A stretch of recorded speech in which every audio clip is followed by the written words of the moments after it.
أنا داليا الجندي. وأنا أمينة رشدي. أهلا بيكم في نست بودكاست. إحنا الاتنين أمهات وزوجات وإديوكيترز، ومن أكتر الحاجات اللي دايما بتشغلنا إننا نعرف كل حاجة تخص الأطفال والعيلة وصحتنا النفسية والجسدية. تعالوا نشوف ونسمع سوا حلقة النهاردة هتكون عن إيه؟ الأخطاء الشائعة اللي المدرسين بيقعوا فيها. نخلي دايما المشكلات اللي ممكن تواجهنا دافع لينا إن احنا نشوف حاجة بنظرة أفضل. المعلم عنده 4 أدوار رئيسية بيعملها في حياة الطفل. أول دور هنسميه الدور المعرفي. الفصل النهاردة مش في حالته المناسبة إنه هو يتعلم. أفرق بين الحسم والأسوأ. المدرس إزاي ياخد باله من نقاط الضعف دي عشان يبتدي ينميها. المعلم لازم يكون عنده توجهات وقيم واضحة في تصرفاته. وهي إيه أفضل بقى الأساليب اللي الأهل ممكن تستخدمها في المذاكرة مع أولادها في البيت؟ خلق طفل زنان بتبقى من النقطة دي. وبقول لك كلام أنا نفذته مع أولادي من هم صغيرين، ونصحت بيه آخرين ومشيوا عليه وما شاء الله جابوا نتيجة. هو الطفل هو الهدف. أيوة. مش الهدف إن أنا المنهج، مش هدف إن أنا أخلص اللي عليا. الطفل محور العملية التعليمية. أميرة كلام كتب وكلام من ده، لا، الطفل فعلا هو محور العملية طبعاً. التعليمية. أميرة جمعة أم الولد وبنت، حاصلة على بكالوريوس تربية رياض أطفال، دبلوم خاص تربوي، ماجستير إدارة الأعمال، دبلوم الإدارة المدرسية، وشهادة تأهيل المدرب المحترف. اشتغلت لسنين طويلة في مجال التربية والتعليم، وكونت وأدارت أقسام الدراسات العربية بنجاح مبهر، وخرجت من تحتيها أجيال من مدرسين عندهم هدف وشغف للتعليم. وحالياً بتقدم ورش مهمة جداً ومفيدة جداً للمدرسين، وكمان التأهيل التربوي للمربيين.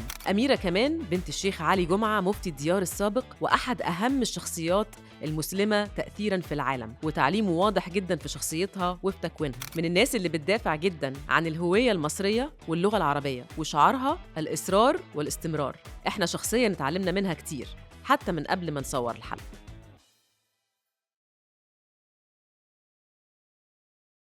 أهلاً بيكم في حلقة جديدة من نست بودكاست. إحنا النهاردة عندنا حلقة مهمة جداً ومختلفة شوية، عشان إحنا هنا في نست دايماً بنطمح إن إحنا نخاطب كل شخص بيتعامل مع الأطفال. فإحنا النهاردة هندخل مع بعض في عالم المدارس، وهنعرف إيه شكل العلاقة الفعالة ما بين الطفل والمدرسة، وما بين المدرسة والأهل.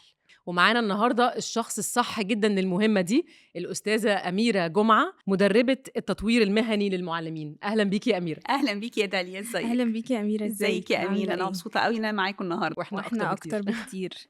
أميرة، ممكن تقولي لنا إيه أكتر حاجة شدتك في المجال ده، وإيه اللي خلاكي تدخلي في المجال ده؟ بصي يا أمينة، أنا كانوا مسميني من وأنا صغيرة ماما 100 عشان على طول كنت ماما، يعني ماما في شخصيتي كده، اللي هو عايزة بحب أعلم، أحب أطور اللي قدامي، أحب أساعد، الحاجات بتاعت الأمومة دي. فكبرت وأنا اسمي ماما 100. كل الناس بتقولي في عيلتي ماما 100. من وأنا صغيرة قابلت مشكلات وتحديات كتيرة جدا في المدارس اللي أنا كنت فيها. فكنت دايما اقعد كده في الفصل اقول في حاجه غير كده. وانتي طفله؟ وانا طفله وانا في ابتدائي، في طريقه غير كده، هو لو عمل حاجه تانية كان هيبقى احسن. اقعد ابص كده على كل مدرس وابص عليه بالشكل ده. فقلت ايه، انا لازم اطلع مدرسه عشان اشوف هو ايه المفروض يتعمل عشان الاولاد يحبوا المدرسه ويحبوا المدرس بطريقه افضل من دي، وما يقابلوش التحديات النفسيه والمشكلات الكبيره اللي بيواجهوها جوه المدرسه، خصوصا لما تكون بسبب المدرسين. فكان حلم حياتي بقى ان انا ادخل كليات تربيه او ما شابهها. جيت بقى بعد ثانويه عامه، رحت اخترت ان انا ادخل كليه رياض اطفال. دخلت الكليه الحمد لله وتفوقت فيها، ولما جيت بقى لأني بحبها فبقيت مستمتعه بكل علم اتعلمته فيها. فجيت بعديها رحت اعمل تمهيدي ماجستير، عملت الدبلومه وجيت ادخل على الاسم بقى اللي انا هعمله في الماجستير بتاعي. وكده لقيت ان انا لازم اركز على تدريب المعلمين. فمن ساعتها دي أكتر حاجة بتشغلني، إن المدرس بياخد الشهادة بتاعته، بيروح المدرسة بيشتغل بيها بس وخلاص على كده. مفيش أي تدريب مستمر للمعلم عشان يشوف إيه الواقع الجديد، الدنيا وصلت لإيه من علم، من سلوكيات أطفال، من التعامل معاها وهكذا. وبعديها رحت قلت بقى اشتغلت، والحمد لله وصلت الخبرة أكتر من 20 سنة في مجال التربية والإدارة والتعليم. وقلت لازم بقى اتوقف بقى عن الشغل الروتيني اليومي، واشتغل بقى الحته بتاعتي ان انا ادرب في المعلمين بعد ما خدت الحمد لله خبره كفايه في المجال ده. وبدأت بقى الخطوة بتاعتي إن أي حد بيربي طفل تعالى بقى أقول لك والنبي تعمل إيه عشان نخلي أولادنا يوصلوا يبقى عندهم صحة نفسية. فكرة إن الطفل إن أنت من وأنت صغيرة واخدة بالك جدا إيه الغلطات اللي المدرسين بيعملوها. أيوة. فمتهيألي في مدرسين أحيانا ما بيبقوش متخيلين إن الطفل قد إيه حساس وقد إيه بيبقى فاهم وقد إيه بيبقى مركز في الحاجات دي. فسبحان الله ده ان انت حقيقي. من وانت صغيره شفتي ده وده اللي اداكي الدافع ان انت اصلا تخشي في مجال اكبر دافع عندي هو التحدي اللي انا شفته. عشان في ناس بتقف عند المشكله وتقعد تتكلم عليها كتير وتقول انا اتعذبت في حياتي لا، نخلي دايما المشكلات اللي ممكن تواجهنا دافع لينا ان احنا نشوف حاجه بنظره افضل. ايوه صح. أميرة ممكن تقولي لنا ايه أهمية دور المعلم في حياة الطفل؟ بصي، المعلم عنده 4 أدوار رئيسية بيعملها في حياة الطفل. أول دور هنسميه الدور المعرفي، اللي هو إيه؟ أي حاجة مربوطة بالمعلومات. يعني هو متخصص في مادة إيه أو في المجال بتاعه إيه، فيبقى عنده المعلومات الكافية عن ده. طب إيه المعلومات تاني؟ معلومات عن الطفل نفسه، فلازم وهو في المدرسة يكون عارف الأولاد اللي هيديهم دول مستواهم الاجتماعي شكله إيه، مستواهم الأخلاقي شكله إيه، مستواهم العلمي شكله إيه، فبرضه دي معلومات تكون عنده. تالت حاجة نظام المدرسة اللي هو فيه، فهو لازم يكون عنده معلومات كافية عن النظام اللي هو محطوط فيه المدرس في المدرسة. تاني دور هو الدور التقويمي، الدور اللي هو التقويمي. الدور التقويمي ده يعني إيه؟ يعني بجدد إيه وبطور إيه. يعني المنهج بتاعي بجدد فيه إيه بطور فيه إيه، الطفل بتاعي بجدد فيه إيه بطور فيه إيه، وهكذا. فالناحية أو النظرة التقويمية لكل ما يدور ليا كمعلم جوه المدرسة. تالت دور هو الدور الضبطي. الدور الضبطي ده بمعنى إيه؟ بمعنى المهارات اللي هعلمها لنفسي أو للطفل أو هحطها في المنهج اللي أنا هقدمه. مربوط بيه كمان الدور الضبطي ده الاتيتيود، يعني إيه؟ القيم والاتجاهات اللي هوصلها للطفل من خلال تعاملاتي معاه. طيب آخر دور بقى هنتكلم عليه هو الدور الإداري. والدور الإداري بالمعنى الإداري هو تخطيط وتنظيم ومتابعة وقيادة. فالأدوار ال4 دي لما تكون متوازنة عند المدرس بيوصل إنه يبقى ليه أثر على الطفل إيجابي. طيب ما بقاش عنده معلومات في حتة معينة يبقى فيه قصور. طيب مش عارف يعمل الضبطي، مش عارف يخطط، مش عارف يدير الفصل كويس، مش عارف يجدد ويطور في تقديم منهجه، وهكذا. فأي نقطة مهما كانت صغيرة في أي دور من الأدوار دي لأنها مترابطة مع بعضها ومتشابكة وليها علاقة ببعض. فمينفعش نقول إيه أنا مدرس كويس قوي عندي المعلومات وأنا متخصص أنا معايا دكتوراه وماجستير 3 دكتوراه و2 كده. لا، مش هي دي النقطة. انت لازم يكون عندك توازن في ال4 أدوار اللي موجودة، فبالتالي يكون ليه أثر على الطفل. لما يكون الموديل ده قدامه والقدوة دي قدامه بتصرفاته بالكفاءة في كل الأدوار المسؤول عنها، بيوصل طبعا على أثر كبير جدا إيجابي على الطفل. الكلام اللي انتي قلتيه ده بيوقفني في حتة إن المدرس أو البني آدم في العموم لازم يبقى عنده awareness أو الوعي. بالظبط، الوعي إن هو يبقى واعي كفاية إن هو يبقى فاهم ايه نقاط ضعفه وايه الحاجات القويه اللي عنده. فبالنسبه خلينا في المدرس دلوقتي. المدرس ازاي ياخد باله من نقاط الضعف دي عشان يبتدي ينميها، وازاي ياخد باله من طبعا سهل ان الواحد يعرف المناطق اللي هي مناطق القوه اللي عنده، بس ساعات مناطق الضعف بتبقى إلوسيف او بتهرب منا شويه. ايوه بصي، ده للمدرس والغير المدرس. احط لنفسي هدف في الحياه. ليه؟ لأن ده بيفرق ما بين واحد مهني وواحد رايح موظف في المكان بيقبض آخر الشهر الأجر بتاعه وماشي. فالموظف اللي في المكان ده ما تلاقيش عنده ولا إحساس بالتطوير ولا عايز يبص على نقاط قوته، حتى مش ضعفه، حتى نقاط القوة ممكن يكون مش عارفها. لكن لما أكون إنسان عايز يبقى ليا أثر للآخرين وعندي هدف عايزة أوصل له، هو ده اللي بيخليني أشوف فين ما تقولولي كده هو إيه الحتة الكويسة اللي عندي وإيه الحتة اللي فيها الضعف، ساعتها بقدر أحقق هدفي من خلال معرفتي بنفسي. فالوعي بيجي بوضع هدف. طيب أما أحط هدف هحاول أوصل له، وعايزة أسعى لأن هو أوصل له، يبقى هطور من نفسي. عشان أطور من نفسي يبقى أعرف إيه نقاط القوة ونقاط الضعف اللي عندي. طيب أميرة، ممكن تقولي لنا الستep اللي بعد كده إزاي بقى المدرس يقدر يخلق البيئة الصحية للطفل في الكلاس يعني أو في الفصل، اللي من خلالها برضو يقدر يطور علاقته بيه ويبقى فيه علاقة صحية ما بينه وما بين تلامذته أو طلابه يعني؟ بصي يا أمينة، حاجتين مش هقول ملهمش تالت لأ، بس عايزين نقول إن هم أكتر حاجتين عايزين نركز عليهم، وأكتر حاجتين مؤثرين تأثير بالغ في العلاقة بتاعة المعلم مع الطفل عشان ينشأ بصورة صحية يعني نفسية، صحة نفسية كويسة. مصداقية واحترام. لو هنبص على المصداقية هنلاقي إن فيها كذا نقطة نبص عليها، أو إزاي نعملها، يعني إزاي يبقى المعلم عنده مصداقية ما بينه وما بين تلاميذه. أول حاجة هنبص عليها في المصداقية إن أنا أحط قواعد ونظام. طيب القواعد والنظام دي اتحطت ومحطوطة ومكتوبة، بعمل عندي حاجة اسمها إصرار واستمرار فيها ولا لأ؟ لأن هي مش يا فرحتي إن القاعدة محطوطة موجودة بس مش بعملها. ومتعلقة واتقالت في أول السنة وعملناها جماعة والحاجات اللي احنا بنعملها في الفصل دي، لكن بستخدمها ولا لأ؟ فاستخدامي ليها بطريقة فيها إصرار واستمرار بيبني تاني نقطة العدل. فالطفل عارف إن المدرس خلاص هو عادل. ليه؟ لأن احنا اتفقنا اتفاق وبنمشي عليه. طب والاتفاق ده ساري على مين؟ على الشاطر والضعيف واللي عنده مشكلات مثلا مختلفة وهكذا. أيوة. فساعتها بنوصل لتاني نقطة وهي العدل. طيب تالت نقطة في المصداقية إيه؟ اعتذر وصحح. يعني إيه اعتذر وصحح دي؟ يعني أنا قلت أي حاجة خاطئة، عادي جدا إن أنا أقول إن دي كانت غلط. أيوة، بس ما أقولهاش وأنا مهزوز، لأن في فرق. ما يعني الناس إيه بيبقى ساعات المدرس يغلط هبتي. أيوة أنا اعتذرت، لا ده كده هيبقى منظري وحش، هيبقى هو اللي مسيطر. أقولها وأنا واثق من نفسي، بقولها بجدية إنه أنا اكتشفت ده يا ولاد، فالولد يتعلم مني إنه هو عادي إن الإنسان يغلط.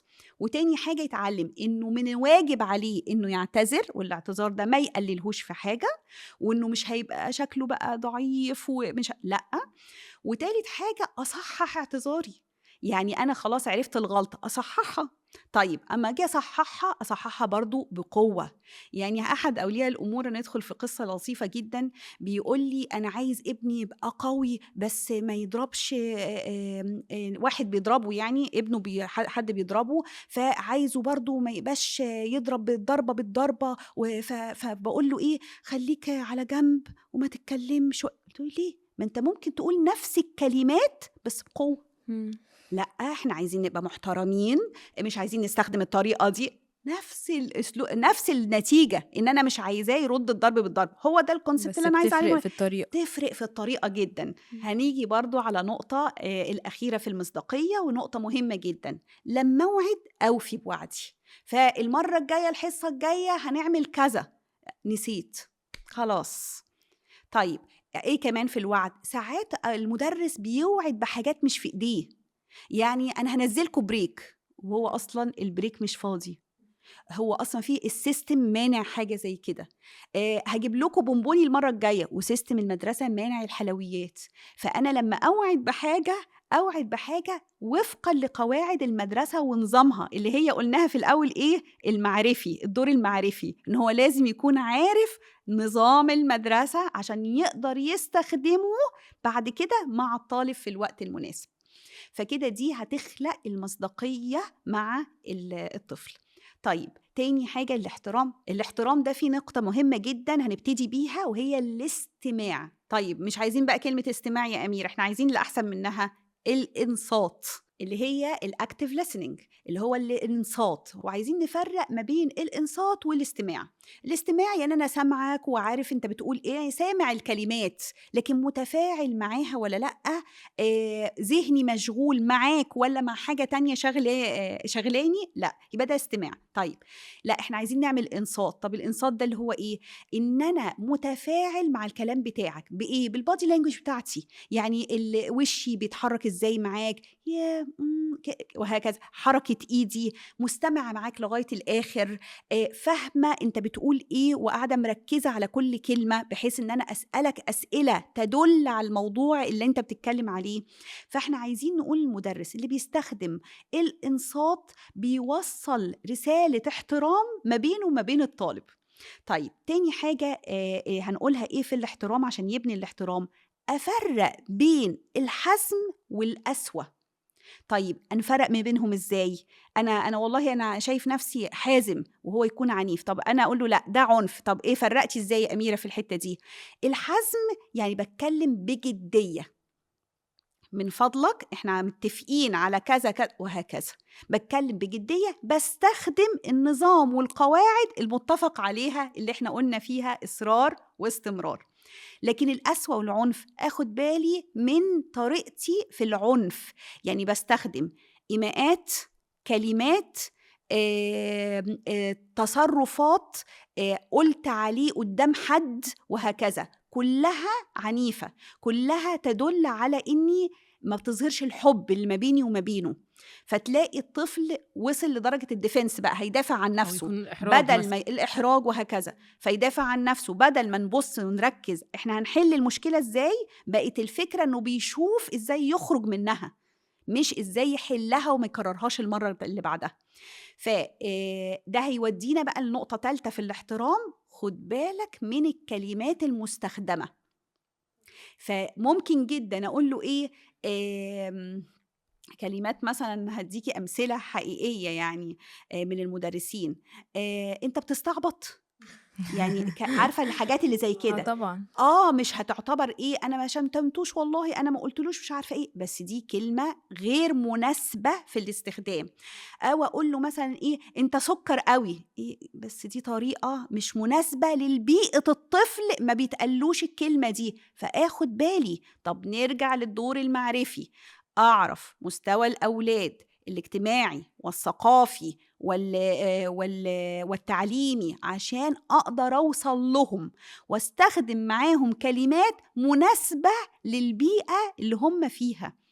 فممكن تكون كلمات شبه عادية حتى الأب والأم ممكن يستخدموها في البيت، بس أنا كمعلم منتبه أضعاف من الكلمات اللي المستخدمة مع الطفل. فبكده أكون وصلت النقطتين مهمين قوي يبنوا علاقة صحية ما بين الطفل والمعلم، المصداقية والاحترام. أميرة، أنت عارفة حتة الإنصات دي فعلا فكرتني بموقف أنا اتحطيت فيه قبل كده. كان في ولية أمر جايالي عشان ابنها كان عنده مشكلة، وهي فعلا لفتت انتباهي على حاجة أنا فعلا ما ركزتش فيها. قالت لي إن ابنها كان بيحكي لي على مشكلة، ومجرد تعبير وشي لما اتفاجئت بالمشكلة أو اديت ليها أهمية، يعني بمجرد تعبيرة وشي هو راح قال لها فعلا، هي عملت بوشها كده لما سمعتني وكان مبسوط قوي. يعني وصف لها الرياكشن فعلا. فأنا ساعتها حتى قلت يعني سبحان الله، هي فعلا ممكن من غير ما اتكلم ولا كلمة، بس مجرد ان الطفل توصلي له الاهتمام والاحترام، ان هو قابل على انه يعني حد يسمعه بالزبط. ويشوف مشكلته ايه. الكلام اللي انت بتقوليه ده برضو مهم جدا في حتة تانية، ان احنا مفروض يعني 3/4 الحاجات اللي انت قلتيها وانا بسمعها دلوقتي دي مفروض اي ام واي اب في البيت يعملوها مع الاطفال برضو. فده برضو بيورينا قد ايه دور المدرس في المدرسة شبه جدا دور الأهل، طبعا مع معايير مختلفة شوية، بس كل الحاجات اللي انتي كلمتي فيها، الاستمرارية، الاحترام، طريقة الكلام، يعني كل الحاجات اللي كلمتي فيها دي لو احنا استخدمناها كتكنيكس أو كطرق في البيت مع أولادنا هتفرق كتير جدا. هقول لك حاجه يا دالي، اصل هما الاتنين واحد، يعني المعلم او هي اسمه مربي، فالمربي هو لازم يكون ليه طريقه معينه، لكن الفرق انه ده معاه كم طفل مسؤول عنهم، وده معاه عدد أطفال أقل بكتير، وكل بيت وليه طريقته وليه القيم بتاعته. لكن في المدرسة هو نظام ماشي على الكل، فلما الطفل بيوصل للمعلومة دي إن هو نظام ماشي على الكل، بيحس بقى بالاحترام وبالعدل والحاجات دي كلها. لكن هي فعلا التربية واحدة، يعني عند دور مربي، أنا بقى ولي أمر، أنا أب، أنا أم، أنا خالة، أنا عم، أنا جد، أنا هو مربي. يعني انت عارفه احنا في المدرسه كنا دايما نقول عليهم اولادنا. ايوه طبعا. أيوة. يعني وانا دايما اقعد اقول فعلا هي اسمها وزاره التربيه والتعليم، مش التعليم بس. فانت ولا التعليم كدورك والتربيه هي بالظبط. يعني حتى احنا حاطين التربيه أيوة. تربيه قبل التعليم بالظبط. كمان. طب بما ان احنا بنتكلم على التربيه والتعليم والمدارس وكده، برضو قولي لي الاهل يختاروا المدرسه ازاي بصرف النظر عن السيستم نفسه؟ ممكن برضو النظام يبقى جزء من القرار، بس يختاروا ازاي، يعرفوا ايه البيئه او المدرسه اللي بيئتها فعلا هتبقى صحيه وتبقى مناسبه لاولادهم. بصي، ده السؤال ده بيجيلي كتير جدا جدا، وكمان بيشغل ذهن ولي الامر اول ما يجيب بيبي حتى لسه ما صعب أوي. وصلش حتى 3 سنين يدخل طبعاً. مدرسه. ايه ده المدرسه بقى، ونقعد ندور على مدرسه من دلوقتي وكده. فانا بقول له فكر كده، ناخدها واحده واحده ونحط 4 معايير لاختيار المدرسه. اول حاجه المكان، وخصوصا لما يكون الاولاد صغيرين. بمعنى ايه؟ ان انا ما زودش في المكان، بعد المكان عني ما يزيدش من نص ساعه ل 45 دقيقه بحد اقصى، وخصوصا والطفل صغير. طيب بتفرق جامد جدا في صحته الجسديه وفي تركيزه وفي حبه للمدرسه، قرب مكان المدرسه. تاني حاجة النظام الدراسي اللي أنا أتمناه إن طفلي يستخدمه. أنا مؤمنة مثلا بالنظام الحكومي، بالنظام الخاص العربي، أو النظام الخاص اللغات. طيب لا، أنا عايزة نظام دولي. طب أختار أنهي واحد؟ أمريكي ولا بريطاني ولا انترناشونال بكالوريا IB ولا فرنساوي ولا ألماني؟ فدي برضو اختيارات متعددة. طيب اخترت النظام على وفقا لإيه؟ بختار النظام وفقا على اللي أنا سألته ودورت عليه. يعني لإما أنا بكون في نفس النظام فبودي أولادي شبهي لأن أنا عارفة أذاكر لهم إزاي، لإما أنا سمعت إن النظام ده قوي في نقاط معينة بتمنى أولادي يبقوا أقوياء فيها، وهكذا. طيب تالت حاجة المستوى الاجتماعي بتاع الطالب، وده بتفرق قوي زي ما انتي بتقولي، هو البيئة اللي هو عايش فيها شكلها ايه، فأقرب من المستوى الاجتماعي بتاع المدرسة اللي شبهي. آخر حاجة هنبص عليها المصاريف الدراسية، ودي من الحاجات المهمة جدا جدا اللي ممكن تخلف لي ال3 حاجات الأولانيين وتخليني أعيد حساباتي فيها. طيب المصاريف دي أحسبها ازاي؟ تلت دخلي. يعني إيه تلت دخلي يا أميرة؟ يعني أنا مثلا لو دخلي 10,000 جنيه مثلا في الشهر، فأنا بودي مدرسة ب3,000 جنيه مثلا يعني، أو في السنة لو كان كده 10 يبقى بودي تلت دخلي بس يا أميرة. تلت دخلي يعني هنديها مثال يعني.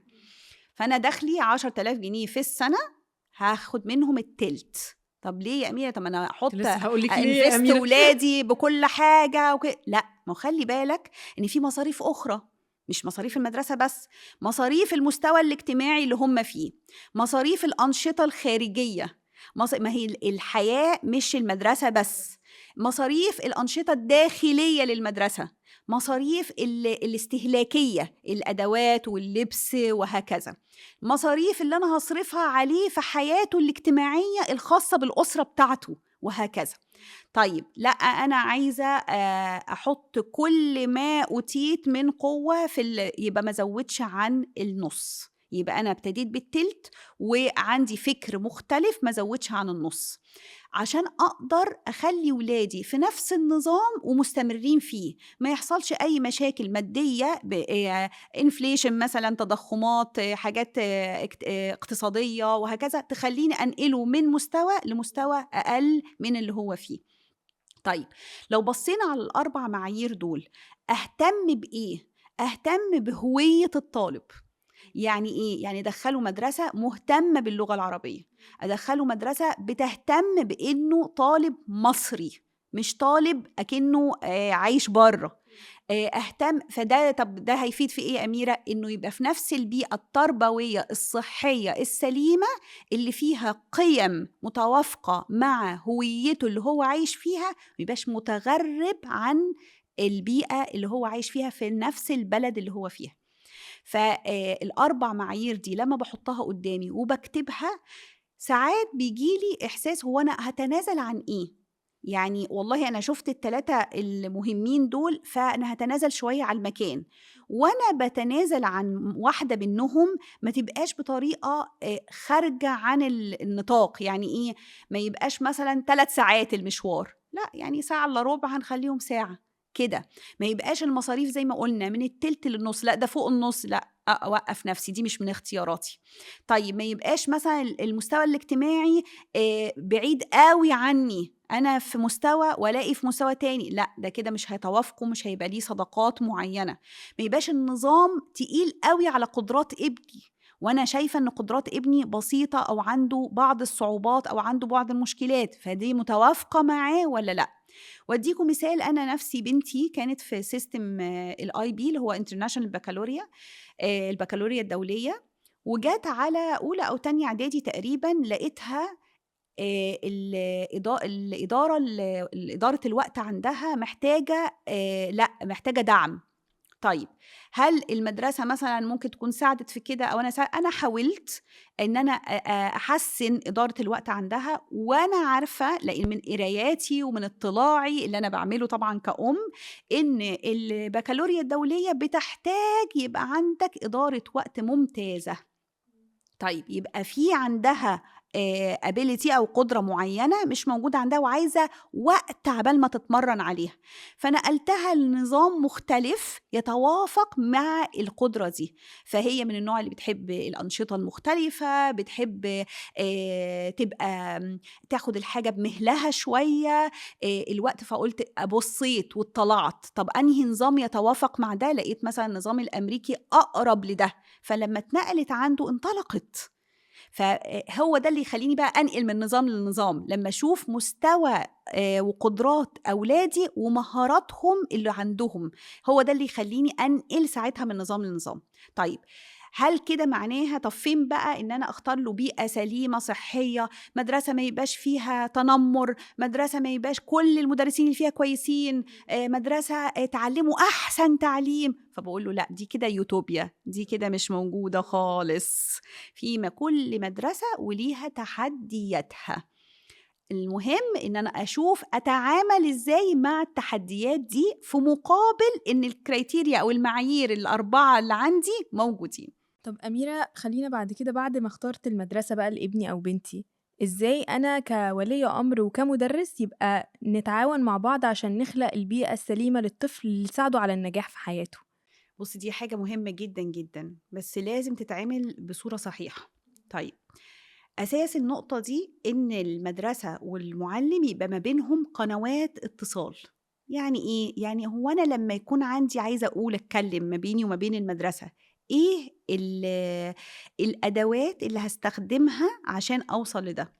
فالمدرسة هتعمل قنوات اتصال، تقولك مثلا في المشكلات هتبعتي بريد إلكتروني، إيميل، في مش عارفه ايه اتصلي، في الحالات اللي زي كده هتبعتي مثلا رساله، وهكذا.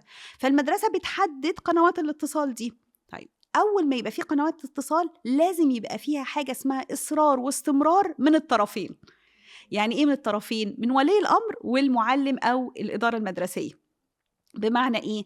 انا دلوقتي قالوا لي في لما اجي اخد ابني مثلا لازم ابعت ايميل، رحت مكلمه في التليفون، فروحت المدرسة ردت على التليفون، لا أنا حطيت نظام أمشي عليه، أنتظر الإيميل. طيب المكالمة اللي ردت عليها من فضلك ابعتي إيميل. ففي إصرار واستمرار في الموضوع، بحيث إن أنا لو ده عندي وأنا كمدرسة وكمعلم وكمان ولي الأمر انتبه إليه واحترمه، هيحصل العلاقة اللي هي الكويسة في حاجتين، تبقى قنوات الاتصال دي بتستخدم بطريقة صحية وصحيحة. طيب صحية في إيه؟ صحية بإن أنا بستخدمها في الوقت المناسب، مش طول النهار بتصل على حاجات ممكن أسأل فيها ابني مثلا لما يرجع في البيت، ممكن من خلال الواتساب مثلا الأمهات ممكن يسألوها أو حاجة زي كده.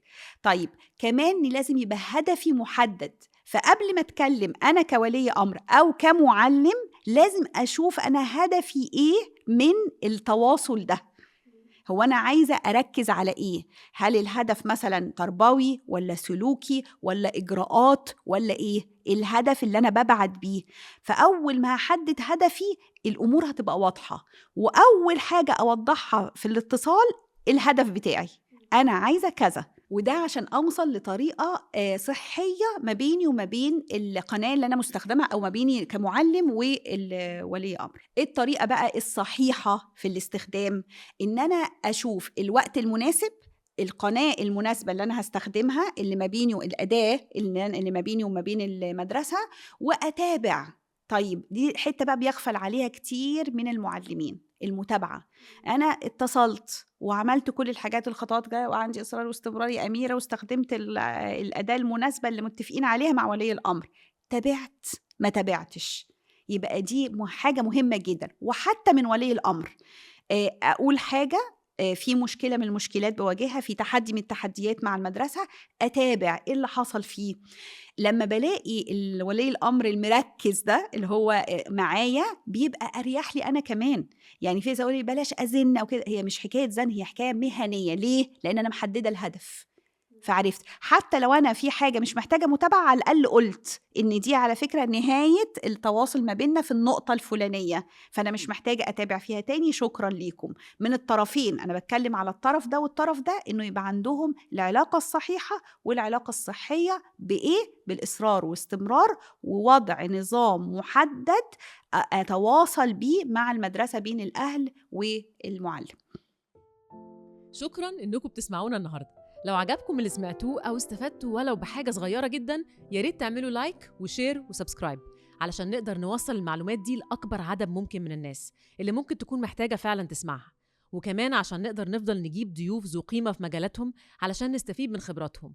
وشكراً جداً على دعمكم لينا اللي من غيره ما كناش هنقدر نعمل البودكاست ده، اللي بنتمنى إنه يساهم في نشر الوعي وتحسين جودة الحياة لينا وللأجيال اللي جاية. تعالوا نرجع للحلقة.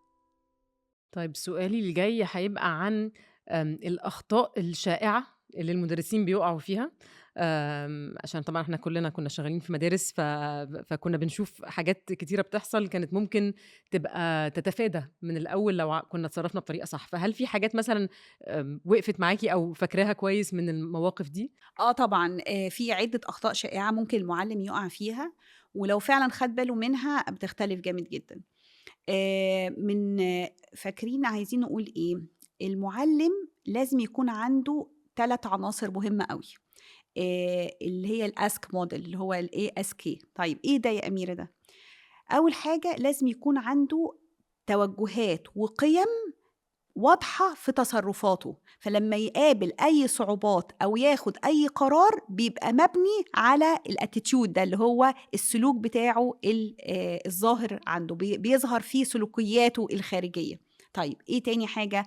لازم يكون عنده مهارات مختلفة. طيب تالت حاجة لازم يكون عنده معلومات متنوعة. طيب أي قصور قلنا في واحدة من دول بينتج عنه ما فيش بيئة صحية وما فيش تواصل وما فيش تأثير على الطالب بصورة صحيحة.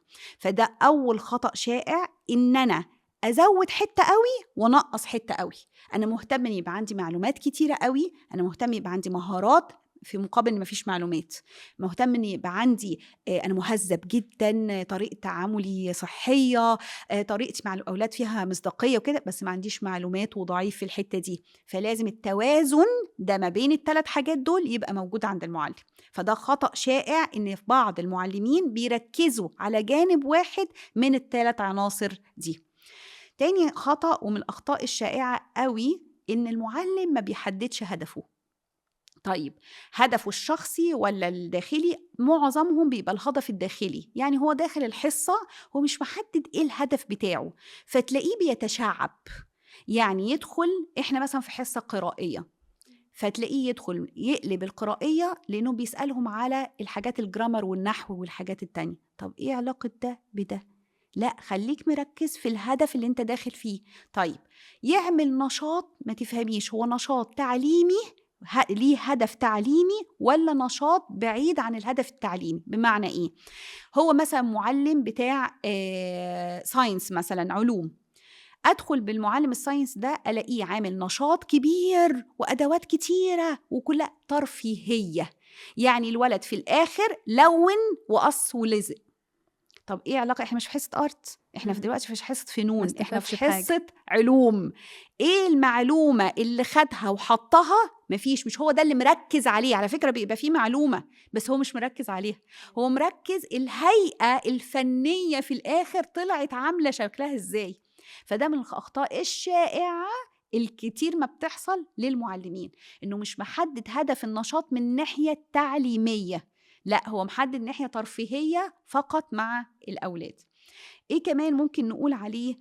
إن أنا ما بحطش حدود صحية بيني وما بين الطالب، من الأخطاء الشائعة. طيب مهمة جدا. طيب الحدود دي أميرة إزاي؟ يعني لازم أكون كده أب كده وحازم لا لا، مش لازم أبقى قوي من الناحية السلبية أو الناحية اللي فيها عنف وفيها قسوة، ومش لازم أبقى من الناحية اللي هو صحاب بقى وكف بكف وزينا زي بعض ونحكي لبعض كل حاجة وأحكي أسراري للأطفال. في بتوصل لكده. فالعلاقة المش صحية اللي ما بيني وما بين الطلبة دي، لا دي من الأخطاء الشائعة اللي بيقع فيها بعض المعلمين. طب أعمل إيه؟ يبقى في علاقة مبنية على نظام وقواعد ما بيني وما بين الطفل، وفي نفس الوقت بتكلم بمصداقية وبتكلم باحترام، فخلاص خلقت العلاقة الصحية اللي ما بيني وما بينه. طيب ايه تاني من الأخطاء الشائعة؟ بركز على المنهج أكتر ما بركز هو الطالب معايا في الحصة هو إيه يعني. جدا حسيت الموضوع ده يعني لمست حتة عندك بتنهيدة. جدا جدا، لان دايما فعلا كان الواحد بيحاول يلفت الانتباه على اللي انت بتقوليه ده بالظبط. هو انا النهارده داخل كمدرس، لو انا عندي مشكله يعني غير يعني بواجه مشكله دلوقتي في الفصل او مع اي طفل، لازم ابص عليها شويه عشان ابقى عارف انا لما ادخل هعرف الاتموسفير بتاع الفصل اصلا، يبقى عندهم القابليه بالظبط. أيوة. هيبقى عندهم القابليه يتعلموا اللي انا جاي اعلمه أصلاً. ولا الفصل النهارده مش في حالته المناسبه ان هو يتعلم. بالظبط. فهو مركز. هو لا هو انا مش هاممني هم الاطفال مركزين ولا لا معايا، هم مشاركين ولا لا معايا هم. فكنا دايما بنتعلم كلمه حلوه قوي حطيتها كده اكنها ايه اطار عندي في الطفل محور العمليه التعليميه. أميرة كلام كتب وكلام من ده، لا الطفل فعلا هو محور العملية التعليمية. يعني إيه؟ يعني هو الأساس، المركز، وأنا بلف حواليه. طيب هو المركز بمعنى إيه؟ أنا موجه، أنا بوجه، أنا قاعدة أبص وأشوف وأشاهد، هو بيعمل كل حاجة. لا أنا بكون أنا اللي بعمل كل حاجة في الفصل وهو مشاهد. قلبنا الموضوع، خلينا هو المشاهد. فطبعا عشان طفل فبالتالي مش هيركز بقدر كبير زي ما أنا عايزة. ممكن يكون مش فاهم فما بيرفعش إيده يقول أنا مش فاهم لأنه زهقان من طريقة الإلقاء وهكذا. فأكتر من خطأ شائع أقول إن احنا نبتدي بيه هو تحديد الهدف، وإن يكون هدفي الطفل ومشاركته معايا جوه الفصل. كلام فعلا مهم جدا يا أميرة، وفعلا زي ما انتي بتقولي هو لمس عندي حتة على انه شفتيها فعلا كتير. يعني فعلا لو الناس فعلا تفهم دورها كمدرس وتأثيرها في الطفل ده وحياته قد ايه هي مهمة، وقد ايه زي ما انتي بتقولي هو الطفل هو الهدف. أيوة. مش الهدف ان انا المنهج، مش هدف ان انا اخلص اللي عليا، هي الهدف ان انا افيد الطفل اللي انا مسؤول منه ده. في ساعات برضو يا أمينة بحس انه بيبقى فيه المدرسين ساعات بيبقوا حاسين بعدم امان احيانا في المكان اللي هم بيشتغلوا فيه، فممكن بيبقى برضو جزء اثبات ذات. فانا هعمل شغل معين عشان يتعلق، عشان الناس تشوفه، مش عشان الطفل يتعلم. ايوه فدي هي دي بقى الحته اللي هما بيستخدموا الانشطه ترفيهيه ويبص على المظهر. انت بتقولي عليه يعني مش همه مثلا. وحته حلوه قوي برضو في الحته دي، كان ساعات دايما اقول للمدرس ايه، ركز هدفك في ايه في الحته دي. مثلا انا بخليه يعمل لوحه ويكتب فيها جمل معينه مثلا. طيب جيت قاعده بركز على الاملاء، بركز على خطه حلو ولا وحش. طيب لو ده معيار من المعايير حطه في الأول، حطه في الهدف بتاع النشاط من الأول، لكن ما تفاجئش الطالب بيه. يعني خليه يكتب بأي طريقة، بأي خط، بأي خطأ إملائي، لو ده مش من هدفك في النشاط ده.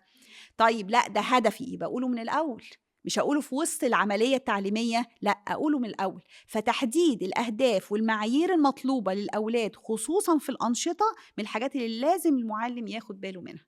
طب أميرة، هتنقل معاكي الموضوع تاني يمكن كلنا كأهالي ممكن نكون بنعاني منه شوية في البيت، وهي إيه أفضل بقى الأساليب اللي الأهل ممكن تستخدمها في المذاكرة مع أولادها في البيت؟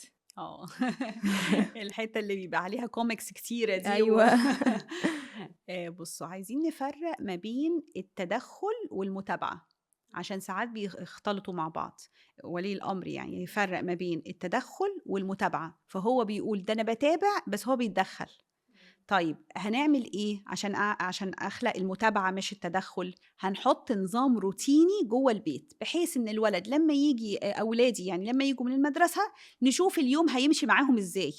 بمعنى إيه؟ هو جاي هياكل الأول، هياخد دش الأول، لأ ده هيذاكر الأول، أيا كان النظام إيه جوه البيت بتاعي أنا هحطه. المهم إن نبقى متفقين عليه أنا والولاد، متفقين، يبقى في إصرار واستمرار، مش كل مرة بعمله بشكل، مش يا ماما يا ماما والنبي والنبي فغيرت رأيي. طيب ودي من النقاط المهمة جدا جدا في التربية، لأ ما يبقاش وراها ما يبقاش وراها لأ. هتيجي إزاي؟ إن أنا أفكر قبل ما أتكلم، هو دي تستاهل يتقال عليها أيوة ولا تستاهل يتقال عليها لأ؟ لأن خلق طفل زنان بتبقى من النقطة دي، إن أنا سمحت له إن اللأ اتقلبت والآه اتقلبت لأ. طيب حطينا النظام وعملنا إصرار واستمرار عليه يا أميرة، واللأ لأ والآه. طيب هنعمل إيه بعد كده؟ أحط وقت محدد لكل حاجة بيعملها. بمعنى إيه؟ ونخلي بالنا من النقطة دي، مش كل الأولاد بتنفع معاها. بمعنى أنا هحط وقت محدد، لا إما أشاركه فيه لا إما ما أشاركهوش. في أولاد ما بتستحملش إن هي تتحط لها وقت محدد، بتتوتر، يقولك لا لا لا ما تحطيليش وقت، أنا كده هبقى متوترة عشان خايفة من الوقت يروح منها، خايفة كده. فلا، طب خلاص أنا عرفت ابني ما بينفعش مع النظام ده، هحط وقت لنفسي أنا، إن أنا هحط له الوقت بس مش هقول له عليه. ففي أطفال نقدر نقول لهم وفي أطفال ما نقدرش نقول لهم، بناء على إيه؟ على شخصية ابني ورد فعله على الحاجات اللي زي كده. طيب حطيت الوقت المحدد بحيث هو بدأ بمادة معينة، أجي بقى أحط له النظام بقى. تحب تبتدي بإيه؟ طيب تبتدي بده ولا ده؟ في أولاد تحب تبتدي بالصعب وفي أولاد تحب تبتدي بالسهل. طيب عادي، أسيب كل واحد على قد قدراته، على قد اختياراته، لأن من اختياراته هيعرف بعد كده يا ريتني كنت ابتديت بالصعب، يا ريتني كنت ابتديت بالسهل، هيعرف إيه المناسب ليه. طيب إيه بقى التدخل؟ لا، لازم تبتدي بالمادة دي. ده بقى التدخل، أنا بتابع والله ومتابعاه وعاملة له نظام، عاملاه له هو، أنت اللي عاملة، لكن هو بقى معاكي في النظام ده ولا لأ؟ وبقول لك كلام أنا نفذته مع أولادي من هم صغيرين، ونصحت بيه آخرين ومشيوا عليه وما شاء الله جابوا نتيجة فعالة. فإيه يا أميرة الكلام ده ما بيحصلش؟ لا بيحصل، بس يبقى عندك إصرار واستمرار. طيب نحط الحاجة فوق بعضها، ننظم الحاجة. عايز تبتدي بإيه؟ بالمادة الفلانية، أدي بقى نصايحي. طيب الوقت المحدد ده، أبص كده الوقت ده ممكن ياخد منه ربع ساعة، هديله تلت ساعة، واجي أقول له شاطر ده أنت خلصتها في ربع ساعة، خلاص هي مفروض مثلا تاخد من ربع لتلت، بس أنا حاطه تلت. طب خد بقى 5 دقايق بريك، خد بقى استريح 5 دقايق، يعمل فيها حاجة، يتحرك، ياكل خضار، ياكل له فاكهية، يلعب حاجة سريعة، وهكذا، يتنفس حتى بس، يعمل أي حاجات خاصة بيه، وهكذا. طيب 5 دقايق بس يا أميرة، يتنقل للي بعده. ففي نظام أنا بعمله كده كل يوم. طيب لقيته ابني بطيء وبياخد وقت طويل أكتر، فأنا بحط الحدود بتاعة الوقت بناء على قدرات أولادي. طيب إيه كمان؟ التحفيز. هبتدي بكلمة التحفيز، إن أنا بحفز أولادي طول الوقت كلماتي إيجابية. طيب على إيه؟ على العمل، مش عليه هو. يعني انت مثلا عملت كذا حلو قوي، انت تصرفت التصرف الفلاني والتصرف ده متميز، مش هو المتميز، مش هو بشخصه، لا، العمل اللي هو بيعمله ده ايه التميز اللي فيه، فلا بقى محدداه. انت خلصت احسن من امبارح، انت عملت الجزء ده بطريقة منظمة، فباين انا بمدحه في ايه. مش مدح كده هباء وخلاص، وتحفيز، لا هتقدر، ما تقلقش، وهكذا. طيب خلصت التحفيز وعملت تحفيز كويس قوي وبشجعه على طول، كلماتي إيجابية، أبتدي بقى للمكافآت. أبص دايما على إن مكافآتي تبقى معنوية أكتر من المكافآت المادية، وأبعد إلى حد كبير عن المكافآت المربوطة بالأكل، عشان دي حتة مهمة قوي. الحلويات وكده.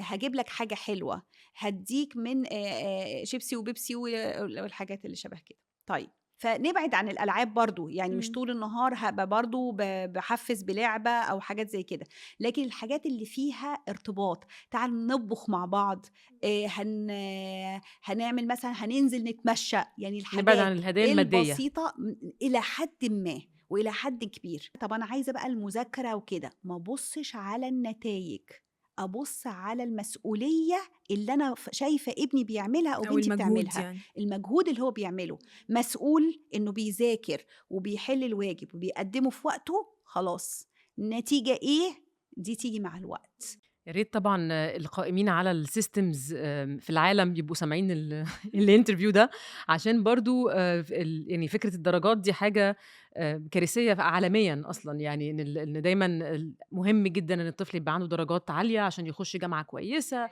فطبعا السيستم ده محتاج يتغير عالميا عشان نقدر نغير تفكيرنا وتفكير التعامل مع الطفل إزاي. هخش على حتة تانية اللي هي اللغة العربية. طبعا أميرة أنتي كنتي رئيسة قسم دراسات عربية، وأحد الناس اللي أنا بحترمهم جدا في الحتة دي، وأنتي من الناس اللي كمان علموني أبطل أكتب فرانكو أيوة عرب. شاطرة أيوة. فبسببك أنا دلوقتي كل المسجز والإيميلات العربي بتاعتي بالعربي. شاطرة. طبعا ساعات بغش بس يعني الحمد لله أحسن كتير. فعايزاكي برضو تقولي لنا كده إزاي بالذات للأطفال اللي بيكونوا في مدارس انترناشونال أو دولية أو كده، إزاي أساعدهم إن هم ينموا مهاراتهم في اللغة العربية، عشان طبعا عدد الحصص بتبقى مختلفة، وعدد الإكسبوجر أو إن هم يبقوا مطلعين متعرضين إليه ومتعرضين بالظبط إليه قليل. بقدر كافي باللغة العربية. طيب خلينا نقول هي الدول المتقدمة، زي مثلا نقول إيه، ده كوكب اليابان، ده ألمانيا، طب ما هي قد مصر وبصوا متطورة إزاي، طيب ده تركيا، طيب ده بصوا على أمريكا، طيب كذا مثال من الدول اللي بناخدها أمثلة على إن يا جماعة عندهم الهوية بتاعتهم يعني بيهتموا بيها اهتمام بالغ. طيب ايه اللي يخليني اقول عملوا ايه؟ اول حاجه في الهويه دي ايه؟ اللغه، ان هم حافظوا على لغتهم واستخدموها استخدام اساسي في كل العلوم اللي مستخدمه في التعليم في كل دوله من الدول اللي انا قلت مثال عليها دي. طيب يبقى انا بلاش نخرج بره، زي ما قلنا ايه، بره جلدنا. يبقى اول حاجه ان انا احافظ على هويتي من خلال ايه؟ من خلال اللغه. طب هيفيدني في ايه ده يا اميره؟ يعني دلوقتي كل الشركات في مصر عايزه اللغه هو ده تانية، سواء الستايل. انجليزي سواء فرنساوي، فبالتالي انا ابقى احسن في دي، لكن العربي هعمل بيه ايه؟ هتعرف ثقافتك المجتمعيه، فلما تعرف ثقافتك المجتمعيه هتقدر تخدمها او هتقدر تفيدها او هتقدر تتواصل مع الآخرين من خلال إنك عارف ثقافتك المجتمعية. طب الثقافة المجتمعية دي أنا هعرفها منين؟ باللغة. طيب لأن لما أقرأ التاريخ بتاعي باللغة بتاعتي، أنا لما أعرف الأمثلة الشعبية والناس كانت بتفكر إزاي، طب دلوقتي طب هل في حد لسه بيستخدمها وكده، كلها بلغة لازم أكون عارفها عشان أوصل لمعرفة الثقافة بتاعت بلدي دي عشان أعرف أشتغل فيها. طيب لما هعرف الثقافة بتاعت بلدي وعرفت الهوية بتاعتي من خلال اللغة، أعرف أعمل إيه عشان أوصل إن لغتي تبقى كويسة. لازم أنا في سيستم البيت بتاعي وفي سيستم المدارس، وخصوصا المدارس اللغات أو الدولية، يهتموا باللغة العربية. طب إزاي؟ بإني أعمل تحفيز وتشجيع دائم على الأنشطة بتاعتها، على احترام المعلم بتاعها، على مساحة الحصص المتاحة جوه المدرسة دي، وهكذا. طب في البيت أعمل إيه؟ مكتبة صغيرة، مهتم بالكتابة، مهتم بالكلام، التواصل اللي ما بيني وما بين أولادي يتعمل بلغة عربية مثلا، مش بالفرانكو أراب اللي هو معمول دلوقتي ده. أهتم بالحاجات الصغيرة. طيب معرفتش حاجة، أهتم إن أنا أبحث عليها بالعربي، أهتم إن كلامي يبقى مع أولادي بالعربي. ليه؟ لأن أنا لما بعمل غير كده لا بيطولوا ده ولا بيطولوا ده. بمعنى ان انا لما باجي اكلمه ايه نو يس كم هير، طب ما انا نطقي شوز، حتى اربط الشوز. النطقي حتى مش مناسب، فلا بيطولوا العربي ولا يكون طايل الانجليزي. فبالتالي طيب استخدم اللغه اللي انا عارفاها. وده اقويه بايه؟ بالكتب وبالقصص، بمعرض الكتاب، باني ابص على اغاني، افلام بالعربي، أشغل القرآن للمسلمين وهكذا. فأنا بستخدم كل ما يحاط بالطفل باللغة العربية على قد ما أقدر. ليه؟ لأن هو أصلا زي ما أنت بتقولي يا داليا، إن هو أصلا محاط أصلا بكمية لغة تانية، سواء إنجليزي أو فرنساوي أو ألماني اللي هو محاط بيه بطرق أخرى من خلال السوشيال ميديا، الإعلانات اللي موجودة في الشارع، أسامي المحلات وهكذا. طيب أنا بقى في البيت أعمل بقى اللي يوازن ده. فالاهتمام باللغة العربية مفيد جدا جدا على أساس إن الطفل يعرف يفكر ويبدع. طيب الناس أبدعت وفكرت إزاي؟ باللغة. بإن اللغة بيقولك إيه؟ اللغة والفكر وجهان لعملة واحدة. يعني أنا بفكر بإيه؟ بفكر باللغة. طب واللغة دي بعمل بيها إيه؟ بفكر بيها. يعني الفكر بتاعي مربوط باللغة، واللغة مربوطة بالفكر بتاعي. كل ما يكون فكري مظبوط وعارف أعبر عن نفسي وفاهم اللي أنا بقوله 100%، هقدر إن أنا يبقى عندي إبداع وتطور في نفسي وفي اللي حواليا كإنسان في المجتمع. الحياة مكان اختبار مش استمتاع، دي جملة دي أنا الجملة اللي أنا سمعتها قلتها دي في فيديو ليكي. ويا جماعة لازم تشوفوا فيديوهات أميرة على البيج بتاعتها، هنحط اللينك عندنا برضو على اليوتيوب.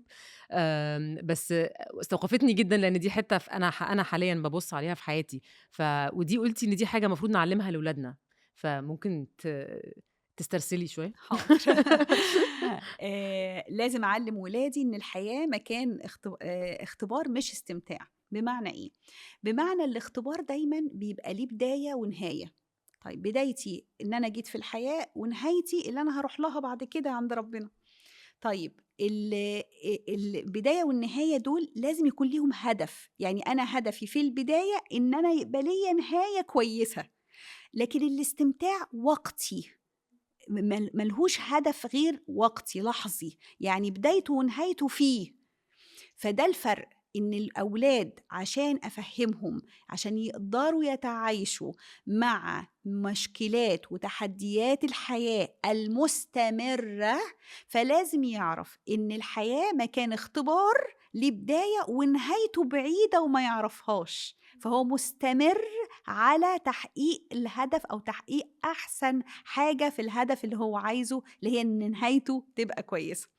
لكن لو أنا اعتبرت إن الاستمتاع في حد ذاته هو الحياة، وإن إحنا من حقنا نستمتع، صح، من حقنا نستمتع، ولكن الاستمتاع لحظي ملهوش نهاية بسعى إليها. اللي بسعى إليه هو الاختبار، ونهاية الاختبار بتاعي اللي أنا عايزة أوصل له في النهاية. عندك حق جدا. هي أنا قريت كتاب اسمه The Obstacle is the Way، اللي هو معناها العقبة هي الطريق. أيوة. ودي فلسفة قديمة جدا. إن احنا فعلا مفروض نبطل نبص على الحياة إن احنا هنستمتع وبس، لا، احنا العقبات دي هي اللي بتنمينا وبتغيرنا وبتخلينا نبقى بني آدمين أحسن. طب أميرة، من رأيك لو هتختاري 3 حاجات تقوليهم دلوقتي لكل الناس اللي بتسمعنا يبتدوا ينفذوها حالا مع أولادهم، هتكون إيه؟ 3 حاجات. أنا كولي أمر أو كمعلم أو كمربي بصفة إجمالية لازم أتطور. دي حاجة لازم أحطها في ذهني، أتطور، يبقى من ناحيتين، نفسيا وعقليا. فلازم عشان أتطور أطلع، أبص، أبقى أبديتد كده باللي موجود. طيب تاني حاجة إن يبقى عندي حاجة اسمها إصرار واستمرار، ودي يمكن كلمة قلتها كتير. ده شعار الحلقة. شعار إصرار واستمرار. شعار عندي عموما. أيوة. يعني تالت حاجة الحب. الحب يعني إيه؟ يعني في رحمة، في رحمة في التعامل مع أولادي ومع غير ولادي ومع الحياة، مع أولادي كمعلم ومع أولادي كولي أمر. فبالتالي بنقل الرحمة والحب ده لأولادي، فبالتالي بيبقوا مؤثرين بطريقة إيجابية في الحياة. ف3 حاجات أساسية هي دي نصيحتي ليهم، لأي مربي يا ريت يهتم بيهم كويس قوي، عشان زي ما قلنا نطلع طفل عنده صحة نفسية وعقلية. أميرة، احنا عندنا عادة بنحب ننهي بيها كل حلقاتنا.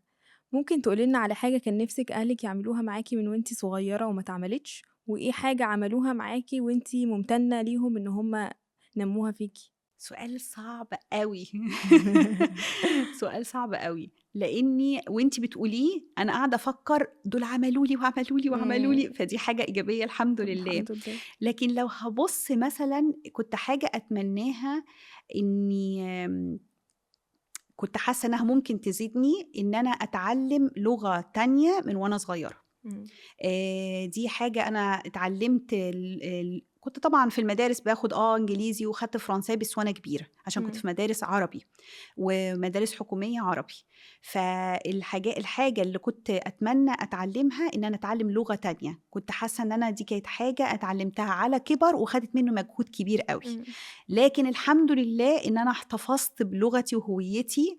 وأكتر حاجة ممتنة ليها إن الإنسان يعرف هو عايش في الدنيا ليه، إنه يبقى ليه أثر. وده أنا حاجة اتربيت عليها، إن أنا أعتز بهويتي، أعتز بنفسي، أعتز بلغتي، أعتز ببلدي، أعتز بقيمي.